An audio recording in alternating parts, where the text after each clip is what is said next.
Right now, as you read these words, you're creating your reality. Not yesterday, not tomorrow, right in this second. And if that sounds like a pretty phrase, here's what I'll tell you honestly. Most people live their entire lives without ever understanding one thing that explains absolutely everything. Why do some people, seemingly without much effort, live exactly the life they dreamed of? And others spend years trying, fighting, working themselves to exhaustion, and still end up in the same place? It's not luck. It's not connections. It's not chance. It's something much more fundamental. And once you see it, you'll never be able to look at your life the same way again. The world you see around you isn't fixed or unchangeable. It's not a solid structure that exists independently of you. It's a living, moving, breathing field of possibility.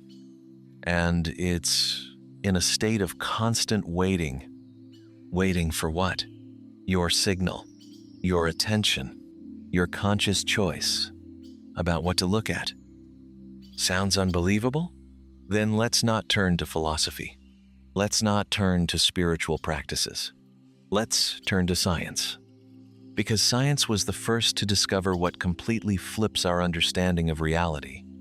Quantum physics isn't something distant and abstract. It's a description of how the world is actually structured, at the deepest level. And here's what scientists discovered in one of the most famous experiments in history. When subatomic particles moved through space, with no observer present, they behaved like a wave. They existed simultaneously in every possible state, not in one place, not in one form, everywhere and nowhere at once. Pure potential, pure probability. But the moment conscious observation was directed at them, everything changed instantly. The wave collapsed. Infinite potential became a single point, a specific result, a specific reality. The act of observation itself changed the nature of what was being observed. Think about this for a second. Don't just read it and move on. Reality doesn't exist in its final form until conscious attention is directed at it. This isn't a metaphor. This is a documented physical law, tested over and over in lab conditions. And here's what this discovery means for your life. If, at the quantum level, reality is shaped through observation, then what happens when you wake up every morning and the first thing you direct your attention to is fear, problems, and limitation? You're not just noticing what's there. You're literally choosing what gets to be. You're voting for that version of reality with the most powerful tool you have, your conscious attention. And this is where it gets important. Right now, in every second of your existence, countless versions of your future exist in parallel. This isn't a metaphor. It's not an attempt to inspire you. Quantum mechanics confirms it. The field of possibility is real. It isn't empty. It's filled with every version of who you could become and every life you could live. There's a version where you're living exactly the way you've always wanted. There's a version where you keep walking the same path you're on now, and between them, infinite variations. The question isn't whether these versions exist. They exist. The only question is, which one are you collapsing into reality with your attention right now? Most people never ask themselves this question. Not because they're stupid, not because they don't care, because they live on autopilot. An autopilot that was switched on so long ago, they don't even remember who turned it on. Every morning, they wake up and automatically return to the same thoughts, the same worries, the same stories about what they don't have. about what's going wrong, about why life is the way it is. And here's the tragedy of this process. They sincerely believe they're just assessing reality objectively, just seeing things the way they are. But they're doing something completely different. They're recreating that reality, over and over, pouring all the force of their attention and all the intensity of their emotion into it. Do you see the mechanics here? The same thoughts every morning produce the same emotional states. The same emotional states trigger the same reactions to what's happening. The same reactions lead to the same decisions and actions. The same actions produce the same results. And those results become the material for the same thoughts. The next morning, the loop closes. Day after day, month after month, year after year. And the person sincerely wonders, why isn't anything changing if I'm trying so hard? The answer is simple, because only the actions were changing. The observations stayed the same. Here's a simple example that explains this better than any theory. Picture two people. The same thing happens to both of them. They both lose their job. Same situation. Same external circumstances. The first person looks at it through a lens of lack and fear. One question runs through their head.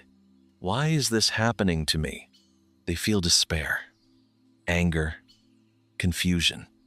They replay everything that went wrong, over and over. And the field, which reads their steady attention and emotional intensity, starts arranging circumstances in precise alignment with that signal. Doors close. Opportunities seem to look right past them. Reality confirms what they're observing. The second person looks at the exact same situation and sees something completely different. Not because they're naive, not because it doesn't hurt, but because they ask a different question. What's trying to come through this? They feel something closer to curiosity, to openness. They direct their attention not at the loss, but at the space that just opened up, and the field responds with the same precision. It gave the first person. Opportunities start appearing where there were none. The right people show up nearby. Reality rearranges. One situation, two completely different results. And the only difference between them isn't effort, isn't talent, isn't luck. It's the lens each one was using to observe what was happening. The quantum field doesn't decide which one of them is right. It doesn't evaluate who deserves better. It just responds with absolute precision to whatever it receives as a signal. And that signal isn't shaped by your words, not by your wishes, not by your prayers for a better life. It's shaped by what you're directing your steady, emotional attention toward right now, in this second, and the next. This is what most people never understand in their entire lives, but you're starting to understand it, and that changes everything. You've never seen reality the way it actually is, not once in your life. And this isn't an insult, it's a physical fact, because what you call reality isn't an objective picture of the world. It's a version of the world filtered through your beliefs, your expectations, and your steady patterns of attention. Here's what this means in practice. Every time you look at your life and think you're just assessing what is, you're actually choosing what will be. You're not an observer of your reality. You're its architect. Only most people are building. Without knowing, they're holding the tools. Remember what we've talked about. The quantum field, the wave of potential, reality collapsing through observation. Two people who lost their jobs and got two completely different results. All of it points to one thing. Your attention isn't just a psychological tool. It's a physical mechanism. for interacting with the field of possibility. And right now, that mechanism is working constantly. No breaks, no days off. The only question is, who's running it? You, consciously, or old automatic programs that got installed so long ago you can't even remember where they came from? Most people live in reaction mode. Something happens out there, they react. Something else happens, they react again, round and round. It feels to them like external events are what determine their state. Like something out there has to change first, and only then can they feel different inside. But here's the fundamental error in that logic. The field doesn't read your external circumstances. It reads your internal state. It registers what you're emitting right now, your emotional frequency, your steady attention, your energetic signature. And that's what it uses as the blueprint for your next reality. Neuroscientist Joe Dispenza spent years studying exactly this process. Here's what he found. When a person thinks the same thought long enough, their brain literally starts forming new neural connections around it. The thought becomes a habit of perception. The habit of perception becomes a filter through which the person sees the world. And through that filter, they only start noticing what confirms their familiar picture of reality. Everything else just disappears from their attention. Not because it isn't there, because their brain, tuned to a specific frequency, stops registering it. This isn't a metaphor. This is neuroscience. And it explains why changing your reality doesn't start on the outside. It starts on the inside. Wherever you direct your conscious attention, that's where your energy flows. And your energy is literally the instruction for the quantum field, not your words about what you want, not your plans and goal lists, your actual living, emotionally charged attention right now. And this changes everything you thought about how success works, how change works, how life works. Because the next step we're going to talk about is what most people completely ignore. And that ignoring is what keeps them stuck for years. There's one thing almost nobody understands about their body. And when you understand it, a lot starts falling into place. Your body doesn't know the difference between what's happening in reality and what you're steadily, emotionally experiencing inside your imagination. This sounds incredible, but it's confirmed by research. When a person vividly imagines an event in detail, their nervous system reacts almost the same way, as if it were actually happening. The same hormones release, the same brain regions activate, the body enters the same physiological state. And here's what this means for your reality. If every day, with high emotional intensity, you internally experience images of lack, fear, and limitation, your body is literally living in that state. It's emitting that exact signal constantly. And the quantum field reads that signal and arranges circumstances in precise alignment with it. Not because the world is cruel, because the field works with absolute precision. It doesn't interpret. It doesn't evaluate. It just responds to whatever it receives. But here's where the real transformation begins. If your body can't tell the difference between what's real and what you're steadily experiencing inside, that means something incredibly important. You can start emitting the signal of your desired future right now. Not after it shows up, not when the money comes, not when the right people appear, not when the circumstances change. Right now, feeling gratitude for what hasn't happened yet physically but already exists in the field as potential.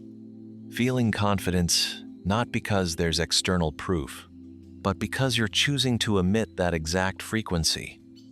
Living inside the state of the person who is already living the life you're moving toward. Most people do the exact opposite. They wait. They tell themselves, when it happens, then I'll be happy. Then I'll believe. Then I'll feel different. But the field doesn't work in that direction. The field doesn't give you the experience first, and then you change your state. The field reads your state first, and then builds the matching experience. This is a fundamental shift in understanding how everything works. And this is where what we're talking about next becomes critical. Because even knowing all this, most people still get stuck. And the reason is deeper than you think. The reason your life isn't changing isn't your actions. It's your identity, who you believe yourself to be, at the deepest level. And here's what's important to understand right now. You can change your job, your city, your environment, your routine, your goal list. You can read books, listen to podcasts, go to trainings. But if inside you there lives a steady image of a person who's missing something, who isn't good enough, who just doesn't get lucky, all of that will run in place. Because the field doesn't respond to your actions. It responds to who you're observing yourself as, to your internal identity.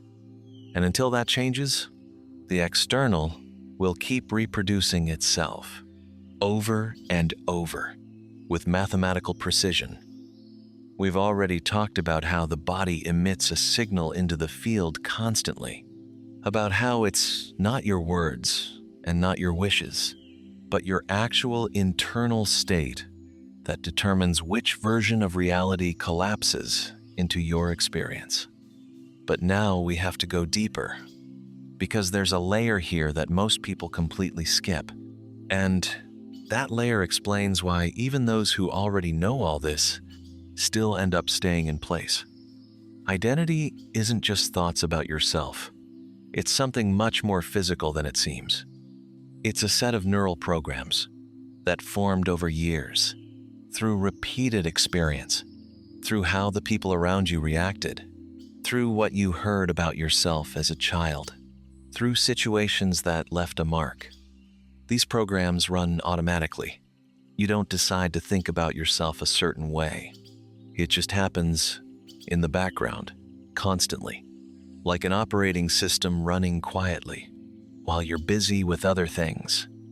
And that system is what forms your energetic signature.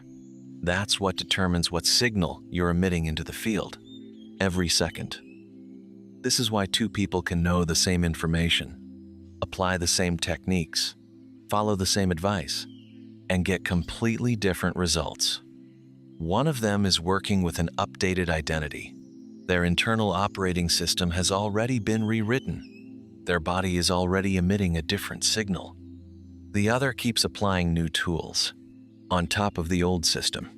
And the old system wins every time. It's like trying to run new software on a computer with a virus in its core code. The software will keep crashing, not because the software is bad, because the system underneath it hasn't been updated.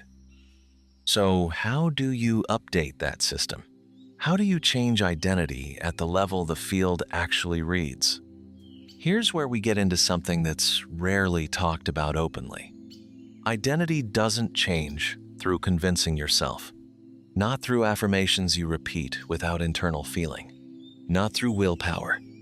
It changes through steady, new observation of yourself, through consistently and emotionally experiencing yourself as a different person, not pretending, not playing a role, actually entering the state of the version of you who already lives differently, and holding that state long enough for the nervous system to start forming new connections under it, for the body to start emitting a different signal, for the field to start responding differently. Here's what comes next. When you start understanding how to actually do this in practice, there's something nobody has told you honestly. The quantum field is completely neutral. It's not on your side. It's not against you. It doesn't root for you. It doesn't wish you to fail. It doesn't think about you at all. It just works, like a mirror. With absolute, dispassionate precision, it reflects whatever you emit. And this, what looks like a cold understanding, is actually the most liberating thing you can realize. Because if the field is neutral, that means only one thing. There are no limits. No energetic barriers standing between you and what you want. No force deciding whether you're worthy. There's only your signal. And the field's response to it? Joe Dispenza described it like this. The field doesn't read your intentions. It doesn't hear your words. It registers your energetic signature. The combination of your attention, your emotion, and your internal state right now. And that combination is the actual instruction that builds your next reality. Not your plans, not your dreams, not what you want, but what you're actually emitting in every single moment. Think about what this means for your relationships. If you steadily observe the people around you as unreliable, as the ones who'll inevitably let you down or use you, the field will keep delivering you exactly those kinds of people. Not because there aren't others, because your signal pulls in that specific experience, those specific people. But here's what's remarkable. When you change your observation, when you start steadily seeing potential, goodness, and growth in people, different people start appearing around you. Sometimes literally new ones. Sometimes the same ones start behaving differently. Because your observation is literally calling forward different facets of their nature. This isn't magic. This is field mechanics. The same thing works with money. The same thing works with health. The same thing works with opportunities in your career and creative life. Every area of your life is a precise reflection of how you're observing it.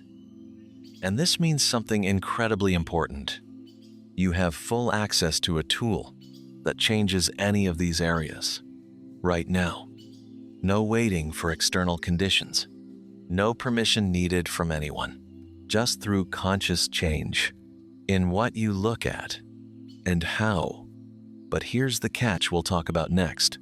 Knowing this and actually applying it are two completely different things. And between them stands something we haven't talked about yet. Between knowing and actually changing your life, there's a gap, and almost everyone gets stuck inside it. You can understand everything we've discussed.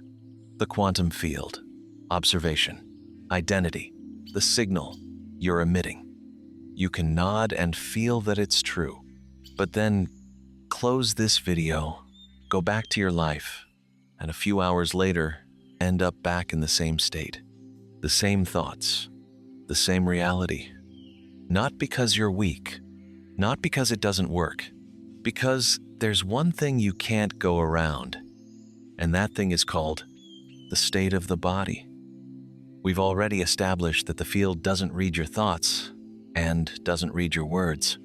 It reads your energetic signature, the combination of attention, emotion, and internal state.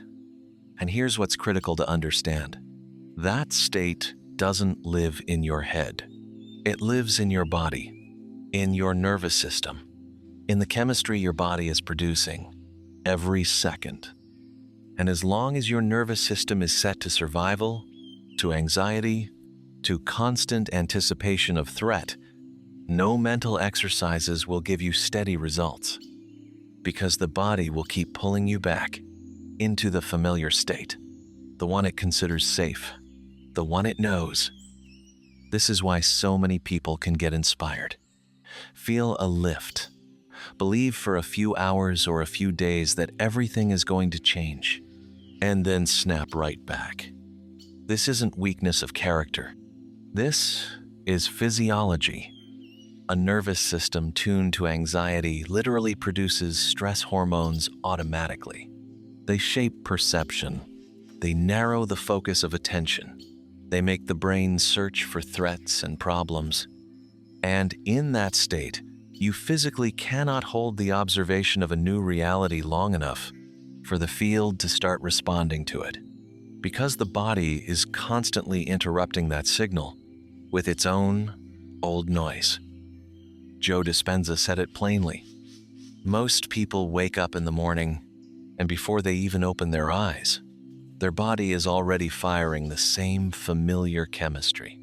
Anxiety, anticipation of problems, background tension, and that state becomes the lens through which they look at the entire day ahead.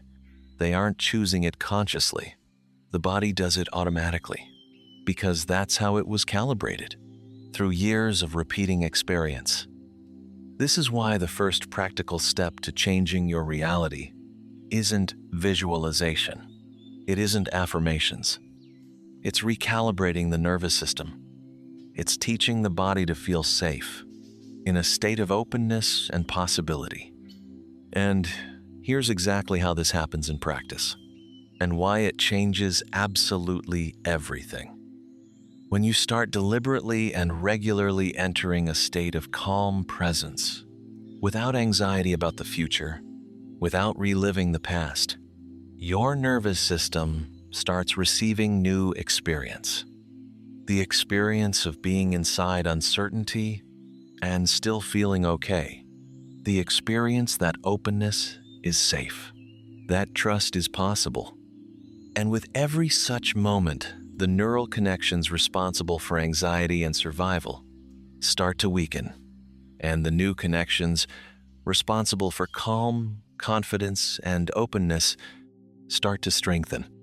The body is literally rewriting its calibration, and that's when your observation of a new reality starts transmitting into the field, without interference, cleanly, steadily, at full strength. But for that, you need to understand something even deeper, something we'll get into right now. Here's a question that will flip your understanding of why you are where you are. If you knew that every morning, as you wake up, you're voting for a version of your life, what would you direct your first attention to? Fears and problems? Or possibilities and what's already good? Most people, hearing this, will say, possibilities, obviously. But here's what actually happens. 90% of the thoughts a person thinks today are the same thoughts they thought yesterday. That isn't an exaggeration. That's the result of neuroscience research. The brain saves energy by using neural paths it's already built, which means without conscious intervention, your attention will keep returning to the same patterns, over and over, automatically, regardless of what you want. And here's where we get to what may be the most powerful practical tool in everything we've talked about: conscious observation. Not just knowing that your attention matters, but the actual, living, daily practice of choosing what you observe. It sounds simple, but in practice, it requires one quality that's extremely rare. You won't find this quality in a goal list. You can't buy it at a training. It doesn't appear from motivational videos. This quality is called presence. Full, clear, unclouded presence in the current moment, without escaping into the past, without anxiety about the future. Just here, just now, just observing what is, with openness to what could be. When you're actually present, something remarkable happens. The mental noise quiets down. The familiar loops of anxiety lose their power. And in that silence, you start noticing things that used to be invisible, possibilities that were always there, but never landed in your attention because it was busy with worry. People who could help you, but you didn't notice because you were buried in your problems. Solutions that were obvious, but stayed outside the narrow lens that anxiety had given you. This isn't magic. It's simple neuroscience. Presence literally expands your field of perception. And expanded perception starts uncovering what always existed in the field of possibility, but never collapsed into your reality because you never looked there. But here's the most interesting part. Presence is only one half of the equation, because there's another element. Without it, all of this works at half power. And this element is so unexpected that most people, hearing about it, don't believe at first that it even matters. But it's what determines how fast and how radically your reality starts changing in response to your new observation. This element has destroyed the lives of thousands of people who were doing everything right, who practiced presence, who worked on identity, who directed attention to possibility. But inside they were holding one invisible belief that wiped out all their effort. And the belief sounds like this: I have to earn it. I have to prove I'm worthy first. I have to do enough, suffer enough, wait long enough, and only then will the field give me what I want. This belief is wired so deeply into most people that they don't even recognize it as a belief. They experience it as fact, as a law of nature. But it isn't a law of nature. It's a program, and it destroys the connection between your observation and the field's response every single time you run it. We've talked about how presence expands perception, about how recalibrating the nervous system removes the noise and lets your signal transmit cleanly. But here's what happens when, on top of all that, a belief is living inside you that you have to earn the result. Your body starts emitting the anxiety of waiting. Light, background, but constant tension. The feeling that you're not there yet, that it's still not enough, that you need to wait longer or try harder. And the field reads exactly that signal, not your intentions, not your practices, that background state of insufficiency. And it keeps producing a reality where you really are missing something, because that's what you're emitting, with the most consistency and the most emotional intensity. This is why understanding the neutrality of the field isn't just a beautiful concept. It's a practical tool of liberation. When you actually grasp that the field isn't judging you, isn't evaluating you, isn't setting conditions, something inside relaxes. The tension of waiting falls away. The background anxiety about whether you're good enough loses its ground. And in that relaxation, your signal becomes cleaner, steadier, stronger, because it's no longer being interrupted by the noise of your own insufficiency.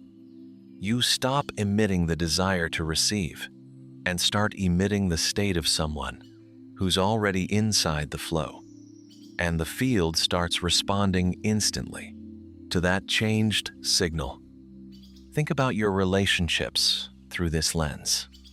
If you approach people from a state where, inside, there lives a sense that you might be rejected, that you have to earn acceptance, that you can't fully be yourself, you're emitting exactly that frequency. And people feel it, not with their minds, intuitively, through their bodies. They react to your energetic signature, not to your words. And their reaction confirms your original belief. The loop closes. But when you enter an interaction from a state of internal fullness, from the feeling that you don't need to prove anything, that you're already enough, that you're here not to earn approval, but to be yourself. People react completely differently. This isn't a communication technique. It's a change of signal, and it works in every area of life at the same time. But there's another layer that makes all of this even more powerful, and we're going to get into it right now. Have you ever noticed that the most significant changes in life happen not when you're trying hardest, but when, somehow, you let go? When you stop squeezing around the desired result and just start moving from a place of internal stillness? That isn't a coincidence. It isn't luck. It's a direct consequence of everything we've been talking about. And this is where we get to what may be the most subtle and, at the same time, the most powerful state you can cultivate. This is the state of the quiet observer. Inside you, right now, there's a space that doesn't panic, that isn't chasing, that isn't tightening with fear or swelling with desire. It's the part of you that just sees without judgment, without projection, without mental noise. It's always been there. You just rarely went into it because you were too busy reacting to what was happening outside. But it's from this space that reality starts rearranging fastest and most radically. Not through effort, not through control, through clean, calm, confident presence that emits into the field the most powerful signal possible. The signal of someone who's already home, who's already there, who already knows. Most people think calm means passive, that if you don't worry, if you don't push, nothing will happen. But that's one of the most fundamental misunderstandings about how the field works. The quiet observer isn't someone sitting and waiting. The quiet observer is someone acting from a place of total internal clarity, without scrambling, without desperation, without trying to control what's outside their control. They do exactly what needs to be done, but they do it from a state, not from fear. And that difference in state changes the quality of every action, every word, every decision. The field doesn't just read what you're doing. It reads the state you're doing it from. And that state is what determines the result. When you're inside the clarity of the quiet observer, something happens that's hard to explain rationally, but easy to feel if you've ever experienced it. What used to take massive effort starts coming on its own, not because you stopped wanting it, because you stopped emitting the signal of lack and chasing. You started emitting the signal of fullness and attraction. And the field, which has always worked with absolute precision, started responding to that new signal. The right people start appearing at the right moment.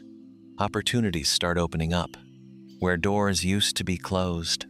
Solutions arrive in moments of quiet, not in moments of desperate searching. But how do you actually enter this state and hold it in real life, where there's constant noise and constant demands? We'll get to that next. And what you'll hear will change how you approach every day. There's one reason most people never enter the state of the quiet observer, even when they know about it. And the reason isn't a lack of discipline. It isn't a lack of desire. It's that their lives are literally structured to keep them in constant reaction mode. Notifications, news, other people's opinions, an endless stream of information that bursts into consciousness within seconds of waking up. And each of these streams pulls attention sideways, fragments it, scatters it. And in that scattered, fragmented state, forming a steady, clean signal for the field is practically impossible. Because The signal requires one thing: coherence, alignment between what you think, what you feel, and who you are in this very moment. We've talked about the quiet observer as a state of internal stillness from which reality rearranges quickly and precisely. We've talked about how this isn't passivity, but on the contrary, one of the most active disciplines you can cultivate. But now we need to talk about how to actually cultivate it in real life, not under ideal meditation retreat conditions, right here in your life, with your schedule, your obligations, your environment. The first thing to understand: the state of the quiet observer isn't reached through additional effort. It's reached through removing what's extra, through clearing out what creates noise. And it starts with one simple but very uncomfortable question.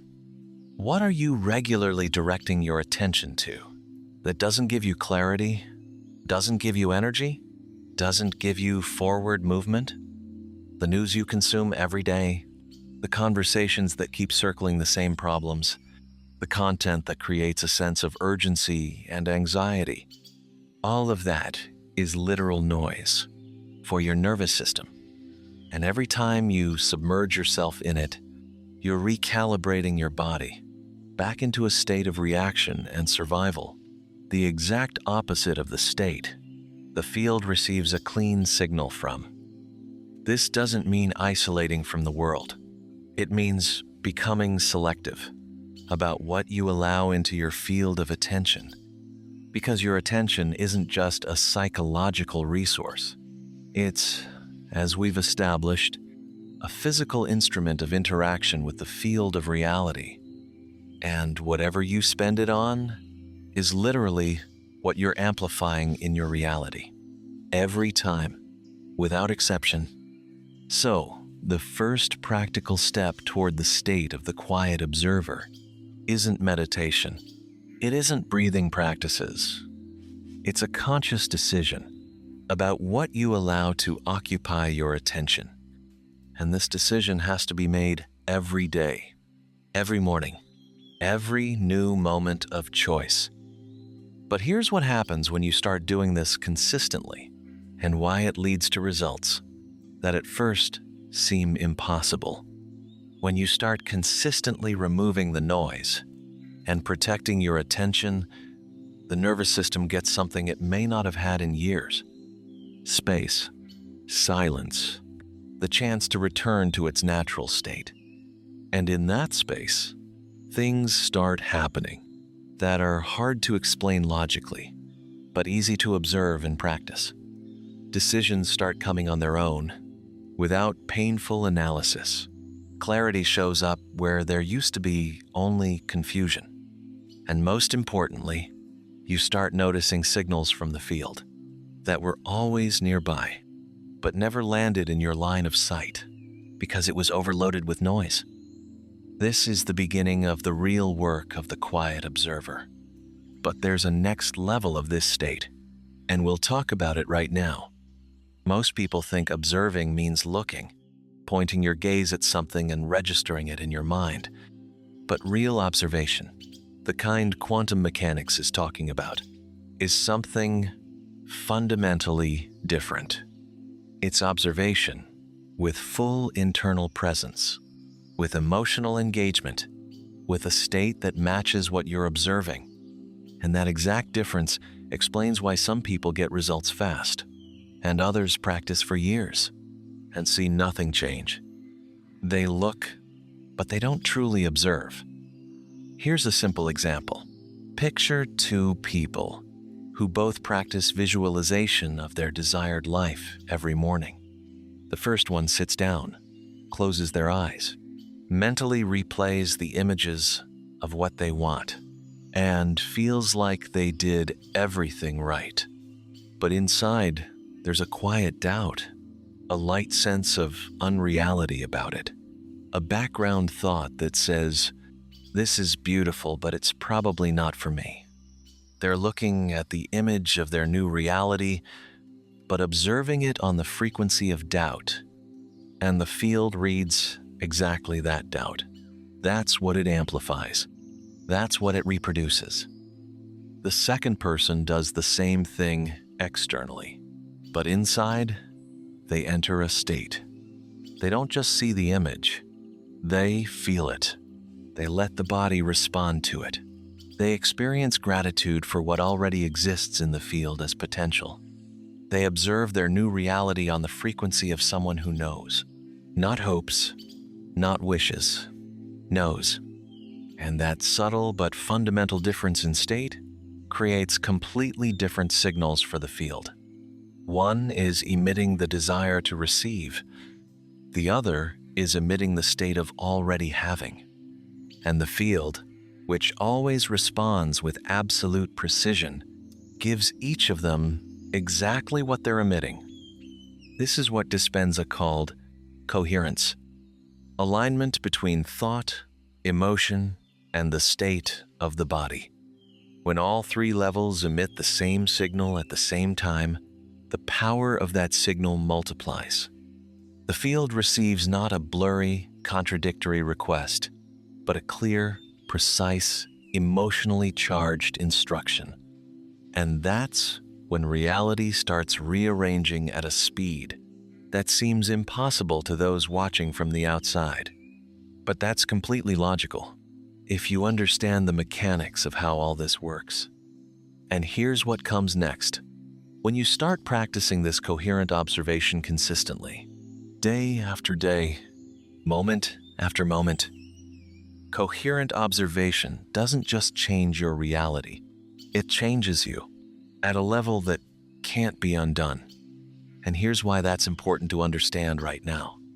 When you practice alignment between thought, emotion, and the state of the body consistently enough, something happens that neuroscientists call neuroplasticity in action.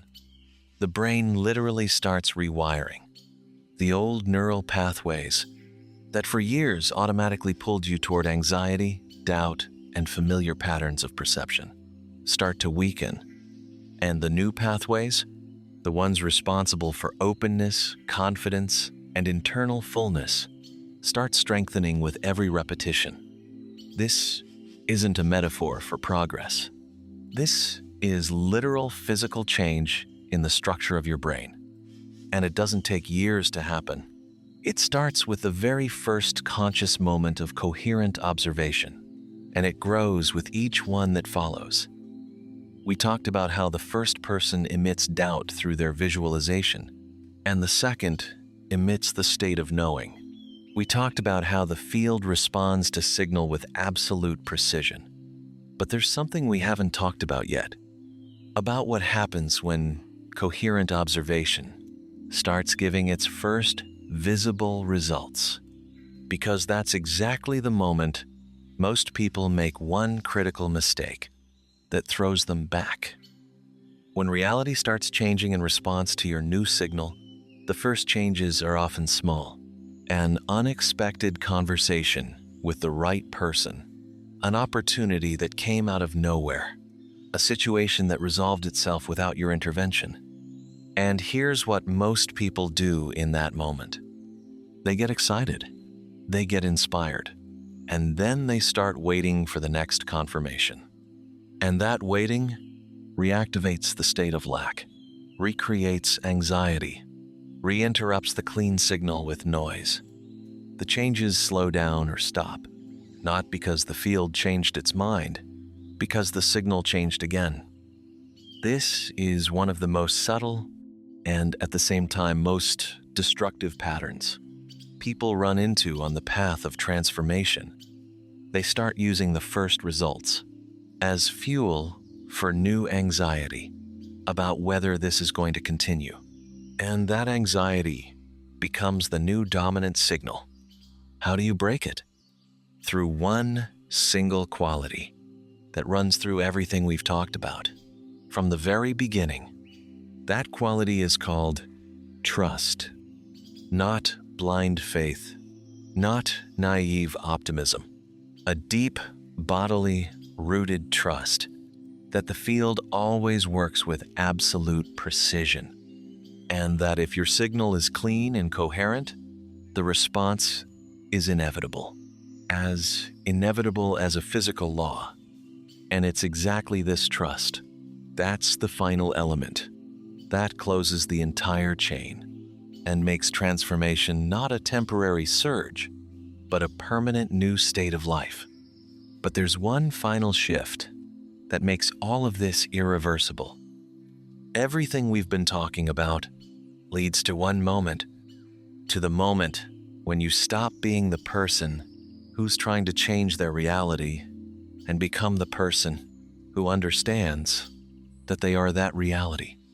This isn't a spiritual abstraction. It's a logical consequence of everything we've laid out. If reality is shaped through observation, if observation comes from you, if the field responds to your signal with absolute precision, then you aren't inside reality. You're the source through which it appears. And this realization, when it lands not as a beautiful thought, but as a living, bodily, deep understanding, changes literally everything.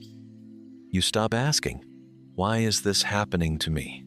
You start asking, what is this telling me about my current signal?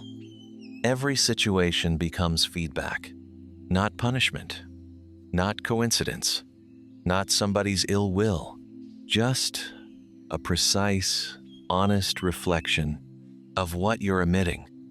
And this gives you something most people never have: full personal responsibility, without self-criticism. You aren't to blame for what was, because you didn't know the mechanics, but now you do. And that knowing makes you fully responsible for what will be, not in the sense of guilt, in the sense of power. You're holding the instrument. You know how it works. You choose how to use it. Think about what changes in your life when you start living from this place for real. Not as a concept you know, but as a reality you embody. When every morning you'll wake up and the first thing you do is direct attention, not at the problems, but at who you're choosing to be today. When a hard situation will produce in you, not panic, but a question: what signal am I emitting right now? When relationships, money, health, opportunity stop feeling like something you have to chase from the outside, and start being the natural consequence of who you are on the inside. This is what it means to live as a conscious creator, not someone who controls everything around them, someone who manages the most powerful instrument available: their own observation, their own state, their own signal. And the field, which was always a neutral mirror, starts reflecting something fundamentally different. Not because the world changed, because the source of the signal changed. You changed. Here's the takeaway from everything we've talked about. You were never a victim of your circumstances. You were their unconscious creator. Every day, every hour, with every thought and every state of the body, you were transmitting a signal into the field. And the field was responding with absolute precision. You just didn't know you were doing it. Now you do. And this knowing can't be taken back, because once you've seen the mechanics, you can't look at your life the way you used to. From here on, every moment is a choice. The choice of who you observe yourself as, the choice of what you direct your attention to, the choice of what signal you're emitting into the field right now. And that choice, made consciously, consistently, and with full internal presence, is the only thing that truly determines your reality. And now I want to ask you one question. Be honest. No pretty answers. If, right now, in this very second, the field is reflecting your current signal, with absolute precision. What exactly are you emitting? And are you happy with what you see? In the reflection, answer it not for anyone else. For you, this isn't just a question. It's the first moment of conscious choice. The first step out of reaction mode and into creation.